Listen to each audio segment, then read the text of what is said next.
सिलाई की बची हुई कतरनों को यूज़ करके आज हम ना बहुत ही प्यारा सा पफ किल्ट बनाएंगे। ये बिल्कुल रेडीमेड स्टाइल बन करके रेडी होता है। तो इसको बनाने का देखिए बिल्कुल न्यू बट बहुत ही ज़्यादा आसान तरीका आप लोगों के साथ शेयर कर रही हूँ। तो हम जब भी अपने घर में सिलाई करते हैं ना, तो इस तरह से देखिए सूट के सलवार के हमारे पास जो पीसेज है वो बच जाते हैं साइड के। तो ये काफ़ी बड़े साइज़ के भी होते हैं कभी कभी, और एकदम छोटे छोटे भी कभी कभी ये निकलते हैं। तो हर तरह के कपड़े का हम यहाँ पे यूज़ करेंगे। तो जो मेथड आपके साथ शेयर कर रही हूँ ना, इसके थ्रू आप चाहे तो पफ किट भी बना सकते हैं, डोरमेट भी बना सकते हैं, रग्स बना सकते हैं, या फिर आप चाहे तो इसी मेथड को यूज़ करके यहाँ पे ब्लैंकेट का या फिर रज़ाई का कवर भी बना सकते हैं। तो कैसे बनाना है चलिए देखते हैं। तो देखिए इसके लिए मैंने यहाँ पर 5x5 का एक पेपर कट किया है बिल्कुल स्क्वायर में, और ये जो मेज़रमेंट है ये बिल्कुल आपकी चॉइस के अकॉर्डिंग आप ले सकते हैं। तो अगर आपके पास छोटे छोटे फैब्रिक के पीसेस हैं तो आप इस पीस को छोटा भी यहाँ पे कट कर सकते हैं। तो अब देखिए क्या करना है, ये जो मैंने यहाँ पे पेपर कट किया था इसे हमने ना फैब्रिक के ऊपर रखना है, और इस तरह से सेम इसी के मेज़रमेंट से हमें यहाँ पे फैब्रिक को कट कर लेना है। तो आप एक साथ अगर ज़्यादा लेयर फैब्रिक की रखेंगे तो यहाँ पे आपके एक साथ में काफ़ी सारे पीसेस कट हो जाएंगे। तो देखिए मैंने यहाँ पे सारे ही कलर्स में इस तरह से पीसेस कट कर लिए हैं, और जितने बड़े साइज़ का आपको बनाना है उतने ही पीसेस आपको यहाँ पे कट करके लेने हैं। तो देखिए मल्टी कलर में मैंने यहाँ पे पीसेस कट किए हैं, और अब क्या करना है, एक पीस हमने देखिए यहाँ पे पिक किया, और इसके चारों साइड में सेंटर में हमने इस तरह से देखिए मार्क किया है, और इन्हीं मार्क के ऊपर हमें यहाँ पे प्लेट इसमें डालनी है। तो सिर्फ आधा इंच की गहराई की हमें यहाँ पे प्लेट इसमें डालनी है, और आधा इंच ही मार्जिन छोड़कर हमें इसको साइड से सिल करके लेना है। तो प्लेट डालने से क्या होगा, इसमें बहुत ही अच्छा सा पफ क्रिएट हो जाएगा सेंटर में। तो देखिए इस तरह से हमने बनाया, और कितना प्यारा सा इसमें यहाँ पे लूजिंग आ गई है। तो जब हम इसको लास्ट में फिल करेंगे तो यहाँ पे बड़ा ही प्यारा सा पफ बन जाएगा। तो एक और पीस मैं आपको बना के दिखा रही हूँ। देखिए सेंटर में हमने यहाँ पे आधा इंच की गहराई की प्लेट डाली, और चारों तरफ से सेम प्लेट डाल करके हम इसको पूरा रेडी करेंगे। तो बड़ी ही जल्दी बन जाता है ये। तो 1 बाय 1 देखिए सारे पीसेस को हमें इसी तरह से रेडी करना है। तो देखिए कितनी सुंदर ये बन के रेडी हुए हैं, और सारे ही कलर्स में जितने भी पीस थे मेरे पास सबको मैंने इसी तरह से रेडी किया है। तो ये ना बड़ी ही ट्रेंडिंग है आजकल, और ऑनलाइन काफ़ी ज़्यादा ये मिल जाती है, बट ये काफ़ी कॉस्टली मिलती हैं। तो इनको आप ना इस प्रोसेस से अपने घर पे बिल्कुल फ्री में बना सकते हैं, सिर्फ बची हुई कतरनों के साथ में।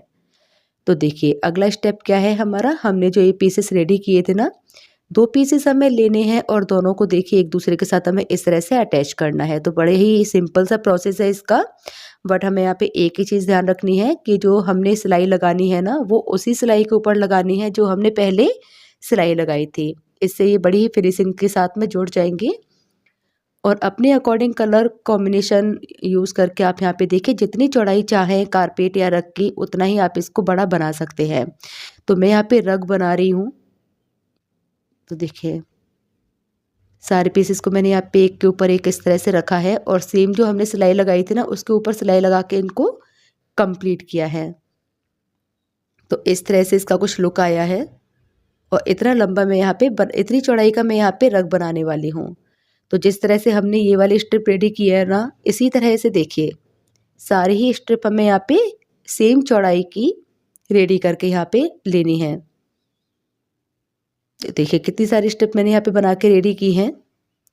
और अब देखिए नेक्स्ट प्रोसेस क्या है इसका, अब हमें 2 स्ट्रिप लेनी है इस तरह से, और इन दोनों को अगेन हमें एक दूसरे के ऊपर इस तरह से पलट के रखना है, और इसमें सिलाई लगानी है। तो ये देखिए मैंने यहाँ पे इसको पलट दिया है, और जो सिलाई हमने पहले लगाई थी ना उसी सिलाई के ऊपर हमें यहाँ पे सिलाई लगानी है। बट यहाँ पे सिर्फ एक चीज़ का ध्यान रखना है कि जो जॉइंट्स है ना वो एक दूसरे के ऊपर आने चाहिए, सिलाई से सिलाई मिलनी चाहिए। इससे क्या होता है, इसकी जो लुकिंग है ना वो बड़ी फिनिशिंग के साथ में आती है, और ये बहुत सुंदर बन के रेडी होता है। तो देखिए सारे जॉइंट्स को मैं यहाँ पे मैच कर रही हूँ, और अगर कोई जॉइंट यहाँ पे ऊपर नीचे होता है ना तो जो प्लेट्स हमने डाली हैं उसको हम यहाँ पे एडजस्ट करके इसको बराबर कर लेंगे। तो देखिए कितनी फिनिशिंग से मेरा यहाँ पे जॉइंट हुआ है। देखिए सारे जॉइंट्स एक दूसरे के ऊपर आए हैं, सारी सिलाइयाँ एक दूसरे के ऊपर आई हैं। तो इसी तरह से मैंने यहाँ पे देखिए सारी स्टेप्स को ज्वाइन कर लिया था, और कुछ इतना बड़ा हमारा ये रग हमारा बन करके रेडी हुआ है। अब क्या किया है मैंने, सेम साइज़ का मैंने यहाँ पर एक वेस्ट फैब्रिक लिया है, बिल्कुल रफ़ था ये, किसी साड़ी का पीस था, आप यहाँ पे कोई भी साड़ी या दुपट्टे का पीस यूज़ कर सकते हैं। तो इसको मैंने जो हमारा रग बनी है ना, उससे चारों तरफ से 1-1 इंच मैंने अभी इसको एक्स्ट्रा रखा है। और अब देखिए दोनों पीसेस को हमें इस तरह से मिला के रखना है और अभी जितनी भी सिलाइयाँ हैं ना, उन सिलाइयों के ऊपर एज़ इट इज़ हमें यहाँ पे पूरा सिलाई लगा कर के इसको रेडी करना है। तो देखिए स्टार्टिंग में मैं यहाँ पे सिर्फ 2 साइड से अटैच करूँगी, एक लंबाई की तरफ से और एक चौड़ाई की तरफ से। और उसके बाद में देखिए हमें सारे जो सिलाइयाँ हैं उनके ऊपर हमें इस तरह से देखिए सिलते हुए जाना है। तो ऐसा करने से क्या होगा, जो भी इसके अंदर झोल आएगा ना, लूजिंग आएगी, वो सारी एक ही डायरेक्शन में हमारी निकल जाएगी। और जो भी सिलाइयाँ हमें लगानी है वो सारी एक ही डायरेक्शन से लगाना है हमको। तो इस तरह से अगर आप सिलाई लगाएंगे ना तो ये बहुत ही फिनिशिंग के साथ में सिल जाएगा। तो एकदम सीधी सिलाइयाँ लगानी है, बहुत जल्दी लग जाती हैं और बड़ी ही आसानी से ये हो जाता है। तो देखिए इस तरह से मैंने इसको सिलकर कंप्लीट किया है और बैक साइड से भी आप देख सकते हैं इसी तरह से हमारे यहाँ पे स्क्वायर में बिल्कुल मैंने यहाँ पे स्टिच कर लिया है। अब क्या किया है, ये जो 2 फैब्रिक थे ना, यहाँ से हमने इन दोनों को सेपरेट किया है और सिर्फ पीछे वाला फैब्रिक जो हमने दुपट्टा अटैच किया था उसमें हमने यहाँ पे कट लगाया है आगे वाले फैब्रिक को अलग करके। तो यहाँ पे बस ये ध्यान रखना है कि जो हमारा आगे वाला फैब्रिक है, मेन फैब्रिक, वहाँ पे कट ना लग जाए। और इसी तरह से देखिए सेंटर में मैंने सारे जो ब्लॉक्स हमने यहाँ पे बना के रेडी किए थे ना, सबके सेंटर में मैंने यहाँ पे 2 इंच की लंबाई के कट लगाए हैं। और अब देखिए जो छोटी-छोटी वेस्ट कतरनें हमारे पास पड़ी होती है ना, यूज़लेस, जिसका बिल्कुल ही कोई यूज़ नहीं होता, वो मैंने यहाँ पे ली है।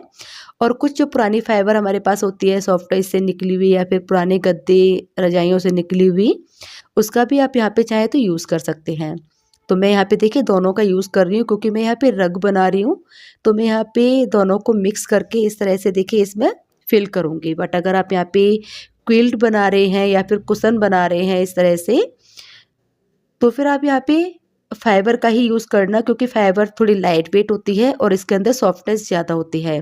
अगर आप कोई कारपेट बनाना चाहते हैं, डोरमेट या रग बनाना चाहते हैं, तो आप यहाँ पे कपड़े की कतरनों का यूज़ कर सकते हैं। तो देखिए मैं यहाँ पे दोनों ही चीज़ों को इस तरह से मिक्स कर रही हूँ। और अब क्या करना है, देखिए छोटे-छोटे पीसेज़ हमें लेने हैं और जो हमने कट लगाया था ना, उसके अंदर हमें इनको इस तरह से देखिए फिल करना है। तो अच्छी तरह से यहाँ पे फिल कर देना है चारों तरफ। ये देखिए, तो चारों तरफ इस तरह से मैंने इसको फिल किया है और इसका जो पफ था ना, वो देखिए इतने प्यारा सा यहाँ पे पीछे की तरफ निकल के आया है। तो देखिए सेकंड में भी हम यहाँ पे इसको फिल कर लेंगे। तो आप यहाँ पे कतरन भी भर सकते हैं, पुरानी कॉटन भी यूज़ कर सकते हैं या फिर फाइबर का भी आप यहाँ पे यूज़ कर सकते हैं। पुरानी ऊन हमारे पास पड़ी होती है, उनका यूज़ कर सकते हैं। तो इस तरह से देखिए सारा हम इसको फिल करते जाएँगे और जैसे ही हम इसके अंदर फिल करेंगे ना, पीछे की तरफ से जो पफ है वो हमारे यहाँ पे इस तरह से देखिए इनका शेप आ जाएगा। तो ये एकदम परफेक्ट तरीका होता है पफ गिल्ट बनाने का और इस तरीके से अगर आप बनाएँगे तो आप बहुत जल्दी आसान तरीके से इसको बना पाएँगे। और इस तरह से बनाएँगे ना तो इसको सिलने में मशीन पर कोई दिक्कत नहीं आती है। तो अब देखिए जो हमने कट लगाए थे ना, उन कट को हमें यहाँ पे हैंड स्टिच कर लेना है। तो डबल धागा आप यहाँ पे लीजिएगा और इस तरह से देखिए बिल्कुल सिंपल हमें इसमें स्टिच करके लास्ट में अच्छे से नॉट लगा के पूरा इसको फिनिश करना है। तो पूरा आप इसको हैंड स्टिच करके देखिए इस तरह से इसको कंप्लीट कर सकते हैं। और अब देखिए मैंने यहाँ पे एक मोटा दुपट्टा लिया है, मोटा कपड़ा हमें यहाँ पे लेना है, आप चाहे तो बेडशीट का भी यहाँ पे यूज़ कर सकते हैं।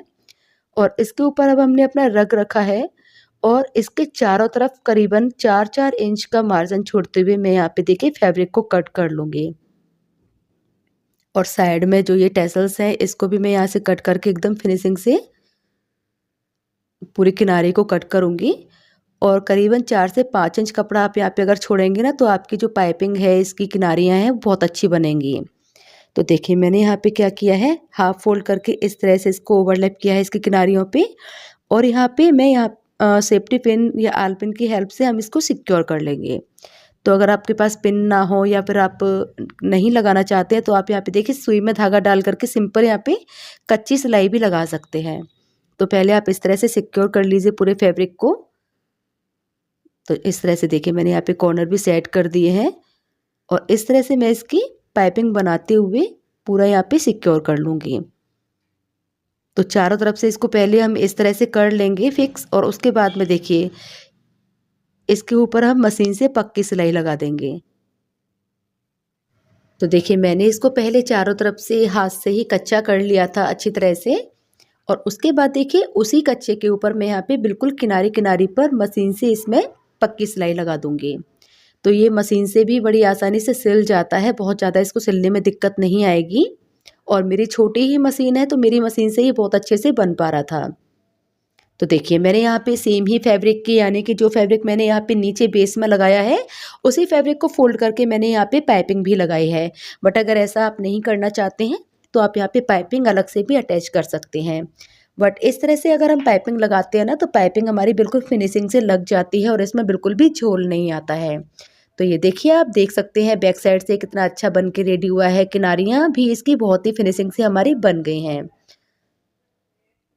तो ये देखिए पूरा हमने यहाँ पे कंप्लीट कर लिया है और ये है इसका फ्रंट लुक। तो फ्रंट साइड से हमारा कुछ इस तरह से आया है और बैक साइड से भी हमारा ये काफ़ी फिनिशिंग से बना है। किनारियाँ भी आप देख सकते हैं बहुत ही इसकी प्यारी बन के रेडी हुई हैं। तो किसी भी साइज़ में आप इनको बना सकते हैं, यूज़ कर सकते हैं, काफ़ी ज़्यादा सुंदर लगते हैं, एकदम सॉफ्ट बन के ये रेडी होते हैं, ईज़ी टू कैरी हैं और सबसे अच्छी बात ये वॉशेबल हैं। तो आप इनको वॉश भी कर सकते हैं और ये देखिए कितने ज़्यादा सॉफ्ट बन करके ये रेडी होते हैं। तो अगर थोड़ा और बड़े साइज़ का आप इसको बनाएंगे ना तो आप बहुत ही सुंदर सा कारपेट अपने घर में बना सकते हैं इसी ट्रिक के थ्रू, या फिर आप अपने बेड के पास डालने के लिए इस तरह से देखिए रग बना सकते हैं, डोरमैट्स बना सकते हैं। छोटे बच्चे हम सबके घरों में होते ही हैं तो उनके खेलने के लिए ये काफ़ी ज़्यादा यूज़फुल होते हैं। तो विंटर्स में देखिए आप इनको कहीं पर भी बिछा सकते हैं। तो गाइज़ ये थी मेरी आज की वीडियो, आई होप आपको पसंद आई होगी। बिल्कुल परफेक्ट तरीका आज मैंने आप लोगों के साथ शेयर किया है पफ किल्ट बनाने का, जो कि काफ़ी बड़े साइज़ में मैंने बना के रेडी की है और आप चाहें तो इसको और भी बड़ी साइज़ में बना सकते हैं। तो कैसा लगा आपको ये आइडिया और मेरी वीडियो अगर पसंद आई है तो वीडियो को लाइक करके चैनल को सब्सक्राइब कर लीजिए और बेल आइकन को प्रेस करना बिल्कुल भी मत भूलना मेरी अपकमिंग वीडियोस के नोटिफिकेशंस के लिए। तो मैं मिलती हूँ आपसे अपनी अगली वीडियो में कुछ और नए आइडियाज़ के साथ में। Till then bye bye, take care, love you.